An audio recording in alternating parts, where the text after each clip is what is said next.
This next module, I'm going to talk about the types of photography services you can expect to do at each individual campus. Let's get going. I'm going to talk about the different types of photography services you can provide each campus.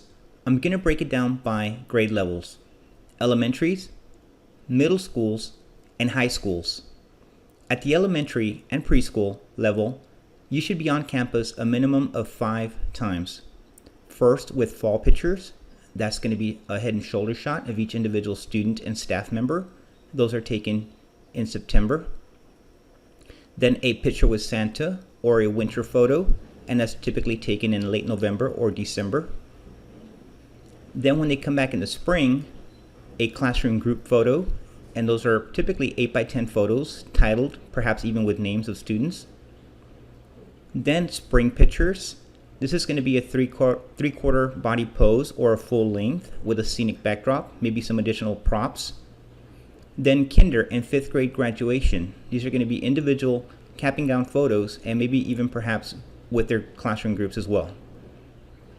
Don't forget also, at the elementary level, they do have activities such as cheer and dance, which will also require photographs.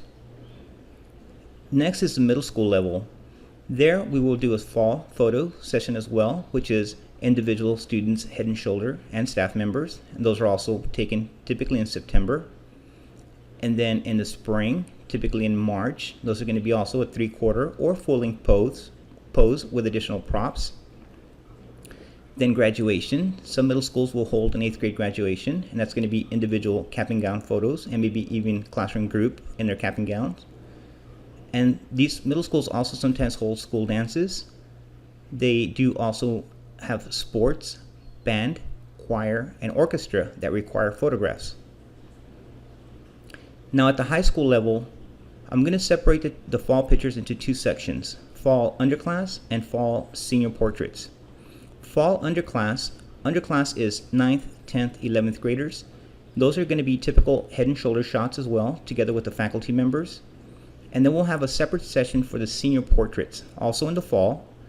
Now, the senior portraits in the fall can either be done at school, similar to an underclass program, or they can be done over the summer at your studio, depending on your location of the country and the school's requirements. Senior graduation is going to be a cap and gown photo. That's typically going to be taken in April or May. That's going to be individual photos of their seniors in their cap and gown. Now the high schools also have sports, band, choir, orchestra, and ROTC. Schools also host homecoming dances, favorites dance, and the most profitable, the prom. So make sure you're prepared for the dances as well too, especially the prom. Now let's go back to the senior program one more time. You can do a studio session for each senior for that particular high school over the summer, and then have those fall photos ready for the yearbook together with the underclass. Or you can do the senior portraits on location, similar to when you do the fall underclass. What we'll do typically at the high school level is we'll set up 1 day or 2 days for fall underclass and staff, and then we'll set up some separate days only for seniors.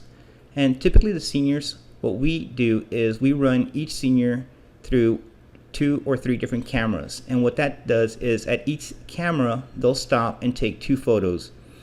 Typically the first photo will be a casual with a number prop. The second station will be a tuxedo and drape, and that's going to be their yearbook photo. And the last station, if you want to do cap and gown at this time, you can also do a cap and gown session. One more thing to keep in mind for the senior portraits is that we do charge a sitting fee per senior per photo session. And that sitting fee could be anywhere from $5 on up, depending on the level of service that you're providing each student. If you're also going to have to provide tuxedos for the boys and drapes for the girls, that's an additional fee that you've got to consider. And then for cap and gown session, if you're providing the cap and gown for them, that's also another fee that you've got to consider. So typically on the sitting fees, I don't like applying that towards the purchase of their package, because many parents forget to reduce that amount, and then I've got them calling me back 2 or 3 months later asking for that sitting fee refund that they forgot to deduct, and it causes more pain in the butt than it's worth. So I typically tell the seniors, There's a one-time fee up front, their sitting fee, and it's non-refundable and it's not applicable towards any purchase. It's just a fee for the service provided of taking their photos and that we provide the attire for them. If you've decided to do the senior portraits on campus, you have two methods of them coming out to have their photo taken. They can come out by one of their classrooms, for instance, English class, history class, or science class, or you can schedule the students by time. I went ahead and attached an Excel file so that you could use as a senior sign-up sheet. Please keep in mind that you can alter the sign-up sheet as needed, but we typically find that we can photograph 3 seniors every 5-minute interval, and that includes changing into a tux and drape.